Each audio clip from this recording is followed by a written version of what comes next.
মঞ্চে উপস্থিত আমাদের সমাজের আদিবাসী কুর্মী জনজাতির মূল খুঁটি মূল মান্তা শ্রদ্ধেয় অজিত প্রসাদ মাহাতো মহাশয়, সঙ্গে আছেন আমাদের ঝাড়গ্রাম জেলার জেলা সভাপতি শ্রদ্ধেয় তরুণ মাহাতো মহাশয়, আরও অনেকেই উপস্থিত আছেন। তাদেরকে আমি আমার গড় জোহার জানাচ্ছি। আর আমার সমবয়সী যারা আছো তাদেরকে আমি সংগ্রামী অভিনন্দন বা হুল জোহার জানাচ্ছি। আর যারা ছোটরা আছো তাদেরকে স্নেহাশিস ভালোবাসা চুম্বন আশীর্বাদ জানাচ্ছি। তো আজকে আমরা এই সভায় উপস্থিত হয়েছি একটি বিশেষ কারণে। আদিবাসী কুর্মী সমাজের পক্ষ থেকে আমরা 8, 9, 10 একটি বিপুল জনসমাগমের আহ্বান করেছি। সেখানে 8, 9 2 দিন ইনডোর কনফারেন্স হবে এবং 10 তারিখ ওপেন কনফারেন্স অর্থাৎ প্রকাশ্য সমাবেশ হবে। এই 8, 9 এই 2 দিন আমরা সমাজের সমস্ত কুর্মী জনজাতির মানুষ সেখানে উপস্থিত হবেন।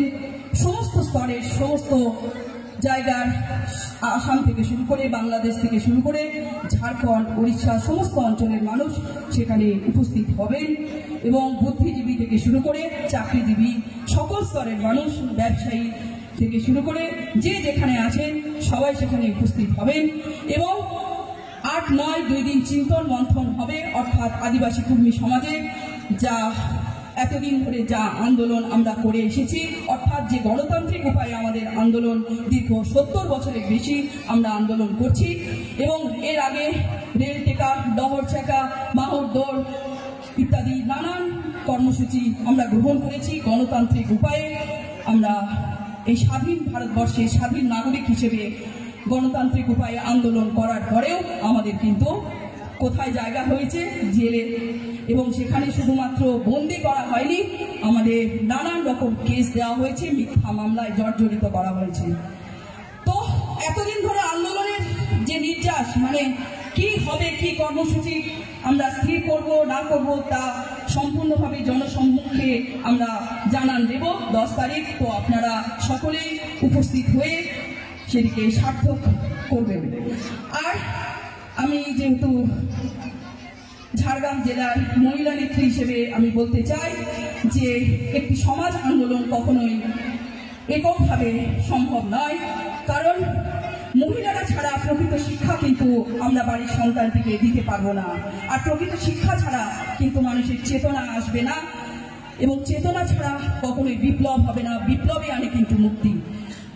এই মুক্তির জন্য আমরা মহিলারা যদি অ্যাক্টিভ না হই, আমরা যদি আমাদের সেই স্নেহধন্য আঁচলটা যদি না পেতে দিই, সেই সুন্দর ভবিষ্যৎ কিন্তু তৈরি হবে না। তাই মহিলারা যদি অগ্রে না আসেন, এগিয়ে না আসেন এবং সমান তালে যদি আন্দোলনে অংশগ্রহণ না করেন, তাহলে কিন্তু এই আন্দোলন কখনোই সার্থক রূপ পাবে না।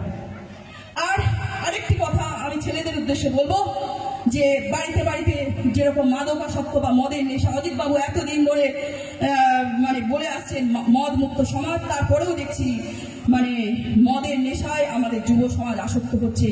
তো তাদের উদ্দেশ্যে বলবো যে তোমরা যদি মর্দানি দেখাতে চাও তাহলে এসো, সমাজ আন্দোলনে অংশগ্রহণ করো। সত্যিকারের মর্দানি যদি দেখাতে চাও আন্দোলনে অংশগ্রহণ করো। কিভাবে তরুণ সমাজ আজকে আমরা না খেয়ে না দিয়ে সারা দিন রাত পরিশ্রম করে মানে এত কষ্ট করে আমরা আন্দোলনকে এগিয়ে নিয়ে যাচ্ছি। তো আপনারা সঠিকভাবে যদি আন্দোলনে অংশগ্রহণ করতে চান, মর্দানি দেখাতে চান, তাহলে ঘরের মুখে মদ খেয়ে বাড়িতে এসে না পিটিয়ে অত্যাচার না করে আপনারা আন্দোলনে অংশগ্রহণ করুন। সত্যিকারের মর্দানি এখানে দেখান, বাড়িতে নয়। আর মহিলাদের কথা বলছি, আপনাদের সত্যিকারের ক্ষমতায়নের কথা যেরকম আমরা সংবাদপত্র টিভিতে যেরকম দেখতে পাচ্ছি, সেই ক্ষমতায়নের কথা কিন্তু আমাদের সমাজেই রয়েছে।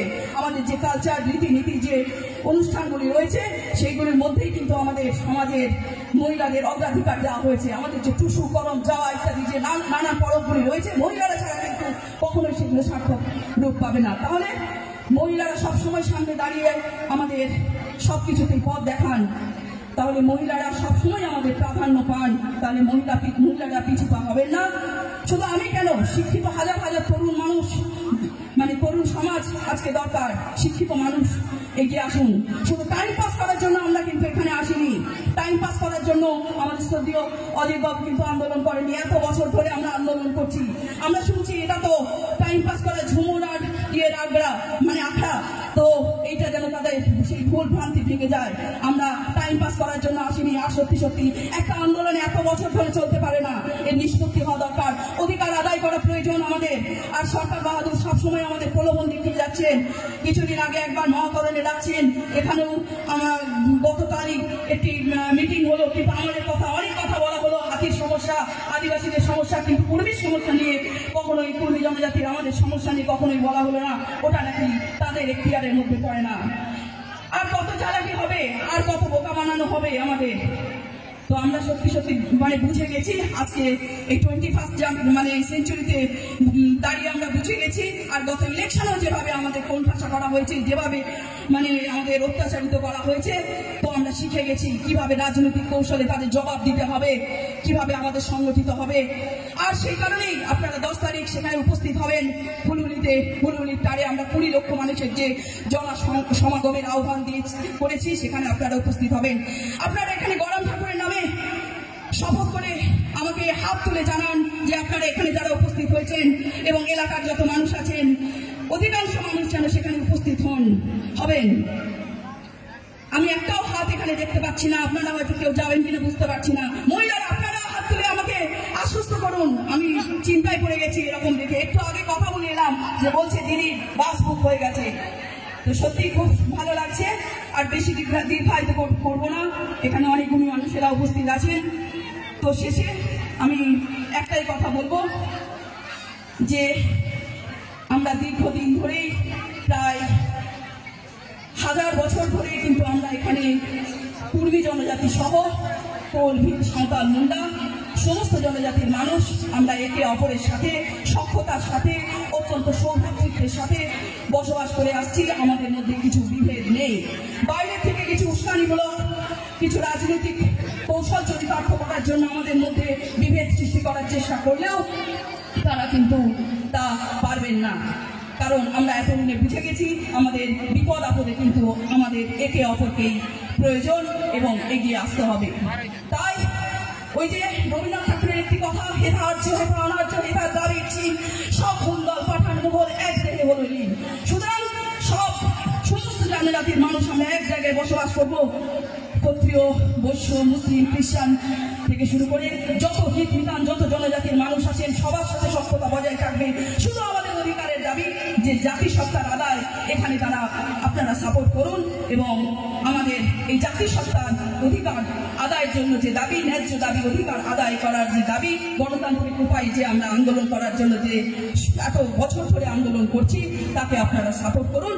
কারণ আমরা যে জাতিসত্তা বা আমাদের যে জনজাতির মানুষ হিসেবে যে আমরা দাবি করছি, তা আমাদের হক আদায় বা হক অধিকার। কারণ যে 5টি ক্রাইটেরিয়া রয়েছে, অর্থাৎ একটি জনজাতির পরিচয় হিসেবে দাবি করতে গেলে যে 5টি বৈশিষ্ট্য আমাদের প্রয়োজন, অর্থাৎ আমরা একটি নির্দিষ্ট ভৌগোলিক অঞ্চলে বসবাস করব এবং আমাদের নির্দিষ্ট ভাষা, সংস্কৃতি, রীতিনীতি, কালচার রয়েছে এবং অর্থনৈতিকভাবে আমরা যথেষ্ট পশ্চাৎগামী এবং শেষে হচ্ছে লাজুকতা, অর্থাৎ প্রত্যেকটি বৈশিষ্ট্য আমাদের মধ্যে রয়েছে।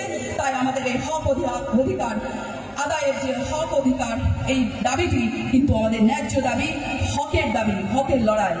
তাই বেশি দীর্ঘায়িত করছি না, এখানেই সমাপ্ত করছি। আপনারা আমার সাথে সাথে একবার জয় গরমের নামে বলে দিন, জয় গরম, জয় গরম, জয় গরম। আদিবাসী কর্মী সমাজ জিতকার, আদিবাসী কর্মী সমাজ জিতকার, আদিবাসী কর্মী সমাজ জিতকার।